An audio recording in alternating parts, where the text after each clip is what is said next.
se retrouve aujourd'hui pour une recette de gratin de blettes. Donc tous les ingrédients sont dans la description et on va démarrer par s'occuper de notre botte de blettes. Donc vous enlevez évidemment ce qui permet d'accrocher votre botte de blettes et ensuite on va venir les découper grossièrement. Vous pouvez les laver avant, vous pouvez les laver après, vous pouvez faire les deux pour un lavage optimal. Moi je les ai lavés après, donc on découpe en gros tronçons, c'est pas la peine de faire des morceaux trop petits parce que sinon ça va vraiment devenir de la purée, donc c'est pas ce qu'on recherche.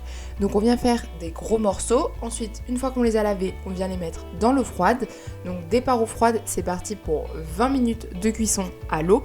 Faites attention à remuer de temps en temps histoire que toutes les blettes baignent bien dans l'eau bouillante. Donc l'eau va se mettre à bouillir assez rapidement et donc sans vous ébouillanter, on vient égoutter les blettes, donc passoire ou essoreuse à salade, dans les deux cas ça fonctionne. Et ensuite on va venir les placer dans notre plat à gratin. Donc il vous faut un plat à gratin relativement grand parce que les blettes, bien que ça réduise à la cuisson à l'eau bouillante, ça reste quand même volumineux. Ensuite on va venir préparer donc une sorte de béchamel en fait, enfin pas une sorte, c'est une béchamel avec un petit peu moins de... un rapport beurre-farine un petit peu moins important que la recette classique, mais c'est vraiment le même principe. On fait fondre le beurre, ensuite on ajoute en un coup, une fois que le beurre est fondu, la farine. Et ensuite on va venir mélanger jusqu'à obtenir ce qu'on appelle un roux blanc, donc c'est ce qu'on a là. Une fois que ça commence à épaissir tout doucement, on vient rajouter le lait et vous voyez que ça épaissit. Donc on ajoute le lait petit à petit, c'est vraiment important. N'oubliez pas, enfin en tout cas sachez que c'est normal qu'à la fin votre mélange soit relativement liquide. C'est là qu'on se diffère par rapport à une béchamel classique, c'est qu'on est plus liquide qu'une béchamel classique. Ce qui est normal parce que ça va venir mouiller en fait notre gratin et du coup ça fait quelque chose de moins costaud qu'une béchamel. Ensuite, la noix de muscade qu'on vient râper au-dessus de la béchamel pour donner un petit peu de goût. Donc ça, c'est pas obligatoire, c'est vraiment facultatif.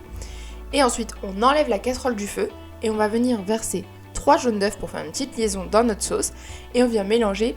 Attention, il faut mélanger immédiatement une fois que les jaunes sont versés dans la casserole, sinon ils risquent de coaguler.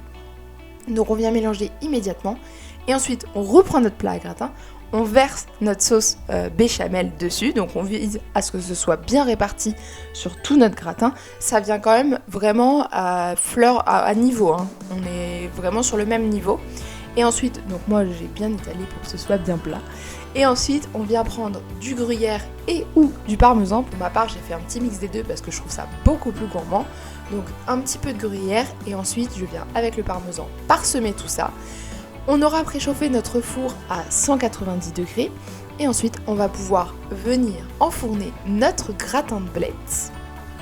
Donc c'est parti pour la cuisson.